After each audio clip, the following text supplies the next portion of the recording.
And welcome to the final panel for today's Tri-County Opioid Addiction Summit, where we will talk about the impact of drug courts.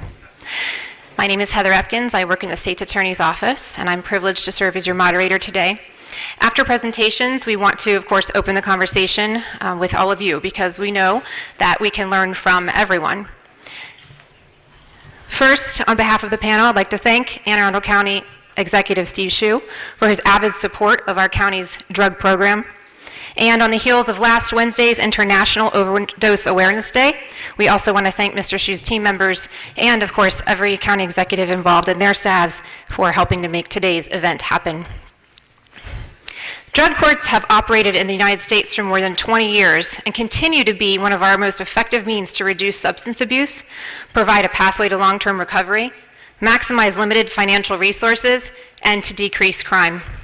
With more than 2,500 drug courts in operation today, upwards of 30 in Maryland, more than 100,000 Americans annually receive the help they need to break the cycle of addiction and recidivism.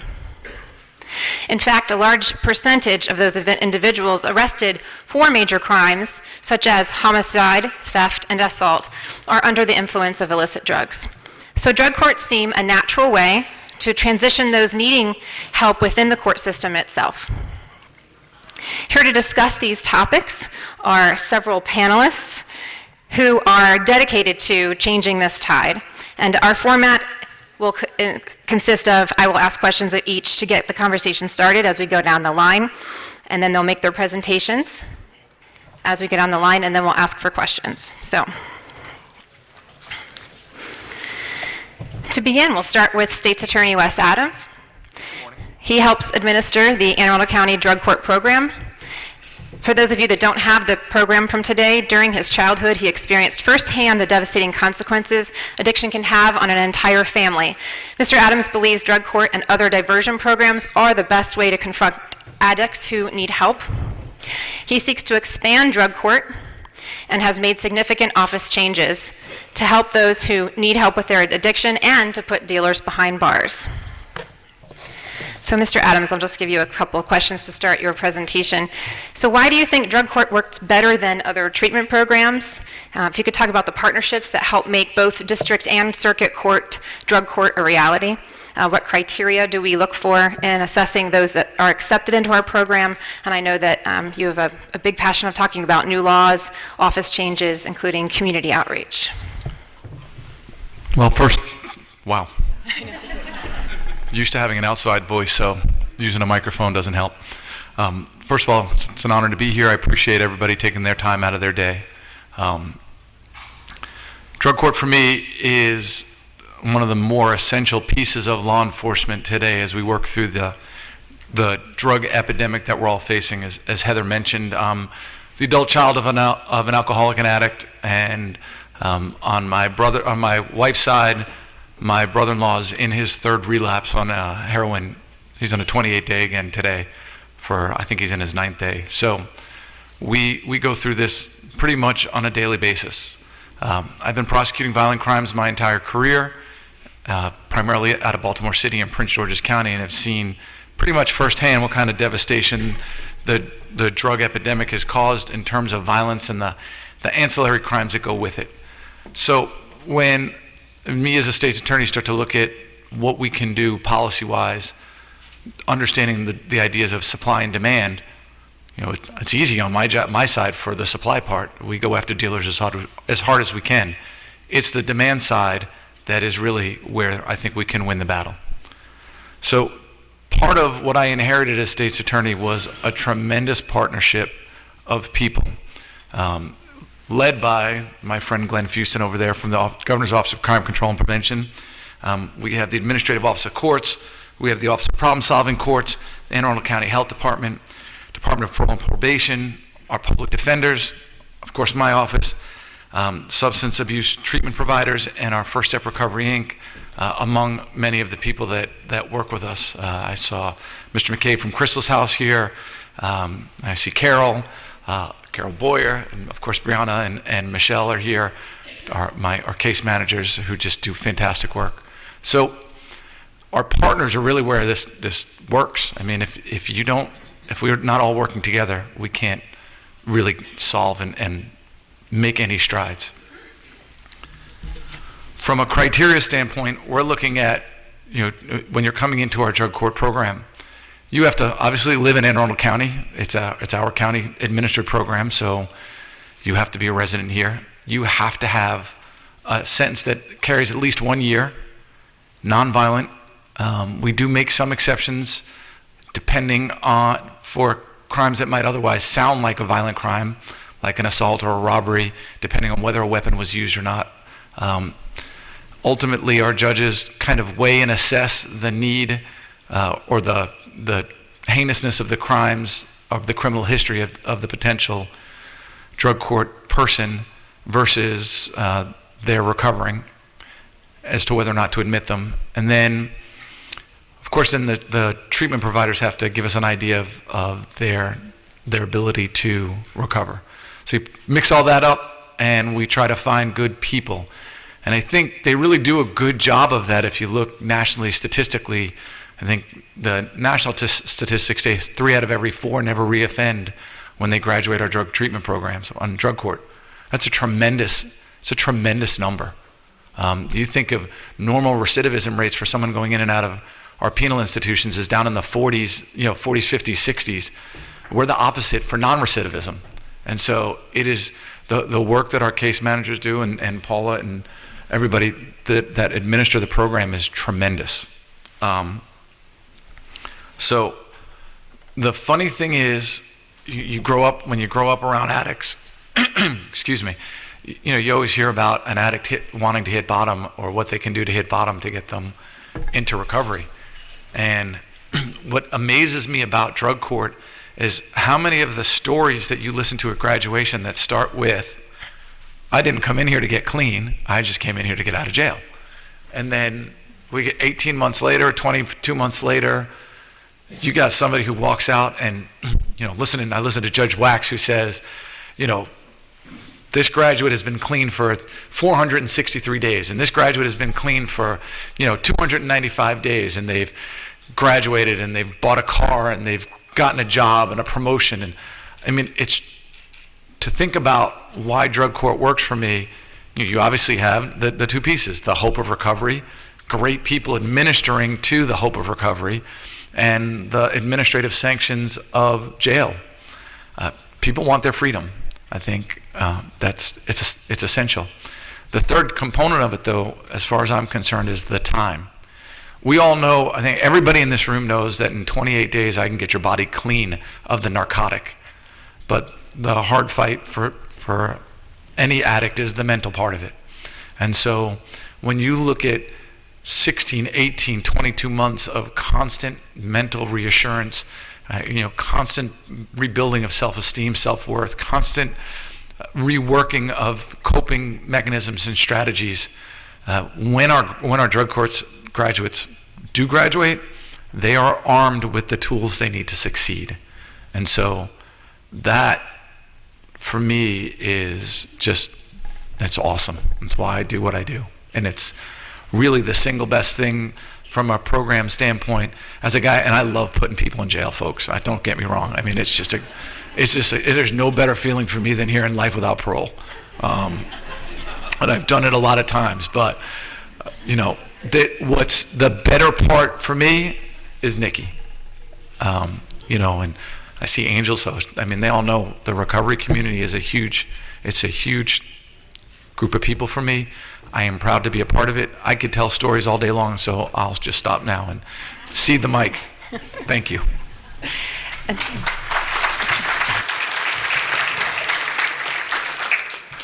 Next on our panel is Paula Fish, who has been a coordinator on circuit court, drug court for about 10 years now. And Paula, can you answer a few questions for us? Why do you think drug court is effective? Also, any of your largest obstacles in facing your position over the last decade? And in your experience, talk a little bit about the judges and what you've seen over the years as to when they give a sanction, when they don't, how harsh a sanction to give, and that kind of thing. Thank you. Hi. I'm Paula Fish, and my background is in originally marriage and family therapy, which made me a systems theorist, and that's why drug court is just perfect for me. The reason that drug court works so well is the collaboration between all of the different systems and the ability that we have to help people put their lives back together when they get to the point that their addiction has brought them into contact with the criminal justice system. So by using all of the partners that Mr. Adams talked about, we're able to monitor people very closely and help them with their behavior at every step of the way. We are able to help people get reconnected to the community, to develop a support system in the community, and that's key to keeping them clean and helping them rebuild their lives. When people spiral into addiction to the point that they become involved with the criminal justice system, they have changed their lives in a way that sets up their ability to continue to get high and to feed their addiction. They've changed their friends to people that are using, people that are selling, people that are not judging them for their behavior as an addict. We have to help them rebuild the connection to the community that they had prior to spiraling into the abyss of addiction. The stronger their community and family connections as they recover, the stronger their recovery is going to be. So a very big part of what we do is setting them up with a recovery support system that's going to carry them when drug court is over, so that they have the tools they need, they have the supports around them, they have rebuilt their lives, they have their families back, and they have what all of us have that keeps us going every single day. The judges, the drug court is very, very widely researched and studied. It's the most studied criminal justice practice of the century. And one of the conclusions of the research has been that the most important thing that participants say helped them was their contact with the judge, their face time with the judge. So the judges are key to people succeeding in drug court. Our judges are fabulous with our participants. They spend time with each participant, they talk about their recovery, they talk about their behavior, and they praise them frequently for the behaviors that are helping them to succeed. There are, of course, sanctions. That's another part of the drug court program. And our judges will tell you they don't want to send anybody to jail, they don't want to see anybody sit in jail, they really want to see them in treatment. So a lot of our sanctions are not actually punishments at all, but are sometimes treatment responses. Telling someone that they need to increase their contact with their treatment provider, telling somebody that they need to engage in a higher level of treatment care, telling someone that they need to increase their contacts with the recovery community, their number of recovery support groups they attend. And then occasionally, when none of this is working, one of the sanctions that the judge has to use is jail. Our judges try and take into account everything that the participant has been doing, both positively and not so positively, before imposing a jail sanction. And jail sanctions are often 1 day, 2 days, 5 days, just enough to get the person's attention, just enough to help that person get back on track with what they need. And I just have to say that I want to thank our Anne Arundel County drug court judges. They do a fabulous job.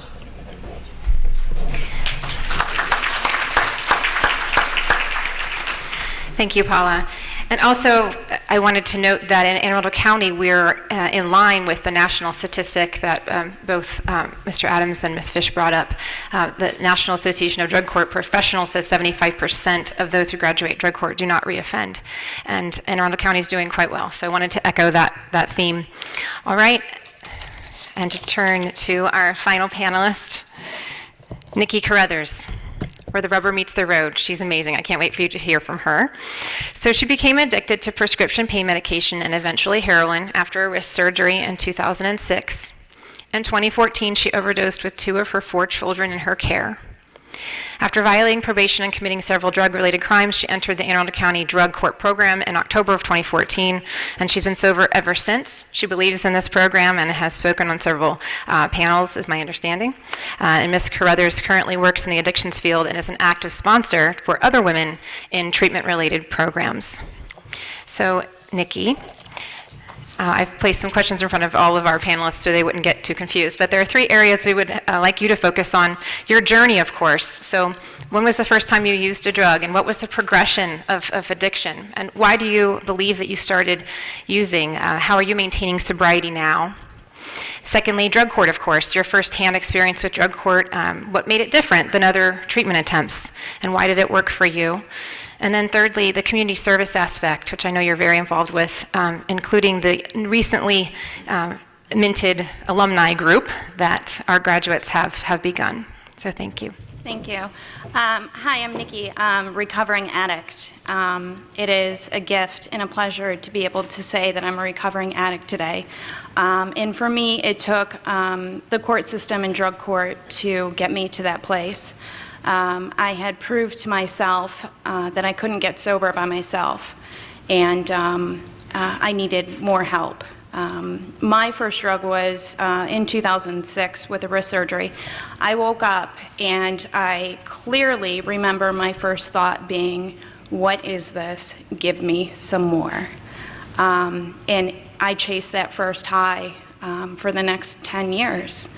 That's what I wanted. I also grew up with an alcoholic father, an addict mother, addict alcoholic brother, physical abuse, sexual abuse, neglect, emotional abuse. So there was a lot of trauma there. I believe I continued using to self-medicate. It took away the thoughts that I was having. Drugs weren't my problem, they were my solution to my problem, which was me and my issues that I didn't want to sort through or look at. I was avoiding them, I was running from them, and eventually ended up in a treatment center, went back there a second time, went back there a third time, went to extended care. I was told that they couldn't help me, and they transferred me out to a trauma treatment center where I spent 3 months, ended up back there for 6 months. So drug court worked differently for me than these treatment centers worked. Reason being is there's accountability, that I'm out in the real world. I'm not in this protected bubble of rehab. They really put recovery into my hands and said, okay, here's your consequences, here's what we're asking you to do. And they were incredibly supportive. I feel one of the major reasons that drug court works is because of the team. They're very unbelievable, they care. They take the time to answer questions, to get you help, and to listen to you. And it was the first time that I didn't feel judged or wrong. And I felt like I would be able to get my life back rather than being jailed. My crimes were to get what I needed and able to feed my addiction. And I haven't committed any since I've been sober, so that says a lot. I also believe that drug court works a little differently, like I said, because I'm out in the real world. There's multiple drug testings throughout the week, places that I need to show up, times that I need to be there, and it put accountability on my plate. And they also require you to work a 12-step program like AA, NA, CDA, whatever, 12-step program that you choose, and incorporate that, because that's really where sobriety is, outside and, in drug court and outside. It's where you're going to find the fellowship and a sponsor and somebody to guide you through sobriety and help keep you, teach you how to stay sober. What I would say to children and parents, don't believe that it won't be you or your child. I've had some bumps in the road with my 14-year-old daughter and my 18-year-old old daughter who's a freshman at the University of Alabama, and I did not think it would be that 18-year-old. Don't think that it won't be. I didn't think that it would be me, and it was. You've heard it today that this disease does not discriminate. It does not care what color you are. It does not care where you live. It doesn't care what you do. It doesn't care how you function. If you have it, you have it. And that's just it. Watch out for the signs. Denial is so great. It keeps people out of recovery, it keeps people sick, and it takes lives. Whether it's denial from parents and then enabling their child. The best thing that could have happened to me was to be cut off by my family, to stop being enabled, to get the consequences. I applaud the judges and officers and people that say that, we like to jail people. Obviously, I didn't like that as an active addict, but I needed it. I needed those consequences, and when they got bad enough, when my consequences caused me enough pain, I changed. And I'm incredibly grateful. I never thought I would say this, for the consequences and ending up in jail, and having the consequences of my family not trusting me and turning their back on me. There's a new alumni group.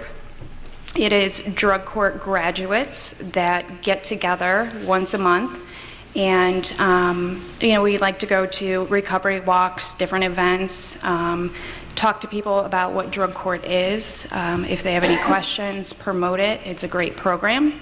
Talk to anyone in drug court or maybe thinking about entering if they have any questions or reservations.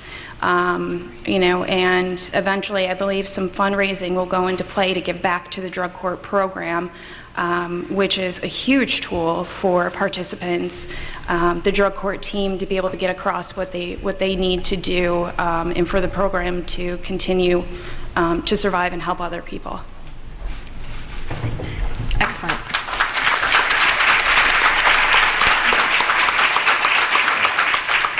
Thank you, panelists. So we have about 10 minutes for questions. As you make your way up, I'm just going to ask Mr. Adams to talk about his optimism or lack thereof. I don't know. Are you optimistic about the future, Mr. Adams? Because I know you have a big outreach program to schools. Yep, because what we're really starting to do now, and what I really think is what the awakening that's starting to come through the community, is allowing people to really get out and address kids at, I think, the age that they need it. So I know for me, my mom had gotten me into, I think I was in Alatot and Alateen a long, long time ago. And when it came time for me to make those choices, I had a foundation. So where's Jen and Mandy? I know Mandy's right there. Where's Jen? Jen and Mandy and I, we were able to get into a middle school. And we have been trying for 21 months to get into a middle school. Think about it, 8th graders. And give them a really cold, hard dose of what the reality of addiction is. And we talked to them at the end about not being one of the 226. So the message for these kids and why that's great is, look, we're going to manage the current addicted community right now. We'll manage in recovery. We'll save as many as we can through drug court, and unfortunately we're going to lose some to death. But when we laid out those numbers for Anne Arundel County of those kids, what we're looking at is, the question we pose to them is, how can we be at 645 yet have lost 226 people and the numbers are still going up? And the 8th graders are smart enough to know that they're the new addicts. And so what we left them with is the notion of not being one of the 226. We want to stop creating addicts, giving them like I said, the right coping mechanisms and coping skills, so that when they're faced with that choice, they'll say no. We are hoping that we can get to all 13 of our schools, and we keep pushing it down, 7th, 6th. And Mandy and Jen talk about, there's always an age-appropriate conversation to have with your child about medication, whether it's a mother giving their kindergartner the cough syrup they got from the doctor. Does it have your name on it? Did you just go right to the cabinet and take it? Did you ask mommy for it? That's a very teachable moment to a kid that can resonate down the road. If you hit that with great parenting, you hit that with programs we can do in school, That's where I think we win the battle, and not replacing those that we're losing or those that we're winning with in recovery right now. So one theme I hear today is collaborative effort, and I know all of you are part of that collaboration, and I know we all can learn from each other. So do make your way up if you'd like to ask questions in the remaining moments, and I'll ask one more question of the panel while you're making your way up. But I know we seek to improve our drug court program, of course, so how do you think, collectively or individually, that we can improve the program, and what are the biggest obstacles to doing so? I'd like to speak to that. One of the biggest obstacles to drug court over the last decade has been that we depend greatly on grant funding. And grant funding is fabulous and has allowed us to do lots of things and innovative programs, but grant funding is also time limited. So often we will get something that's working really well or that we're very excited about, we'll incorporate it into our program, and the grant will end.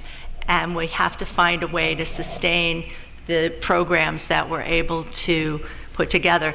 So one thing that would really help us advance in the future is a stable funding source for each and every program and each and every treatment modality that we use in drug court, because the grant funding has allowed us to do some very exciting things.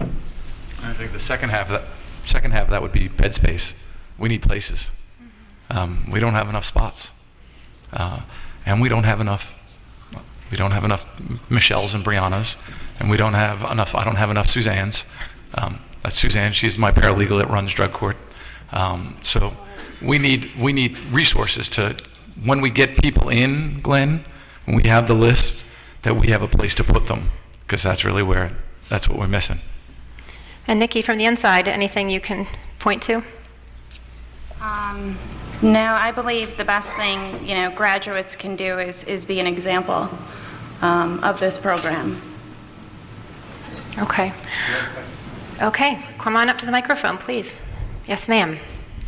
As a gray-haired person, I was surprised that, you said that there is an extremely high overdose in people over 66.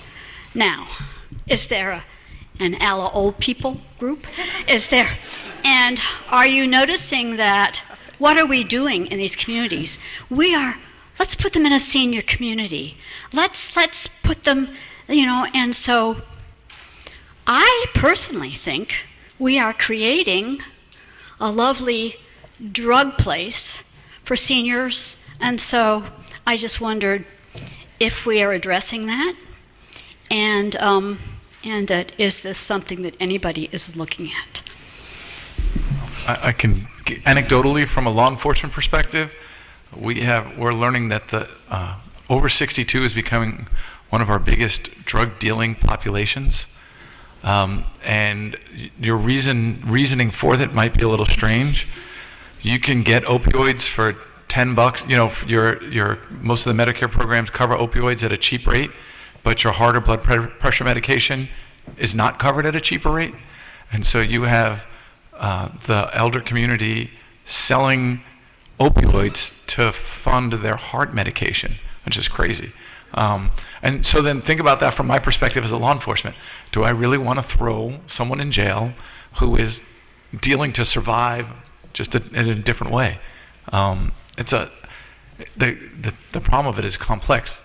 The second part you look at when you talk about your communities, I think a lot of you have people that are in chronic pain and they're stockpiling meds, and they, depending on the quality of the place that they're in, it's just a ripe area. But again, I'm looking at it from a balance perspective. You guys aren't going out shooting one another, and so where I'm going to be directing my resources and a lot of my efforts are people who are hurting one another to maintain an area, maintain a place to sell, and so that's a little bit of my law enforcement side of it. So they're less dangerous dealers.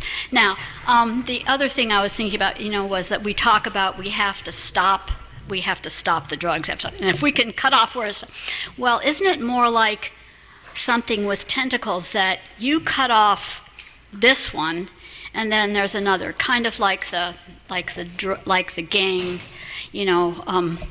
so I do think that working within the family and working with prevention, and maybe helping Grandma and Grandpa too. Thank you. You're welcome. Thank you.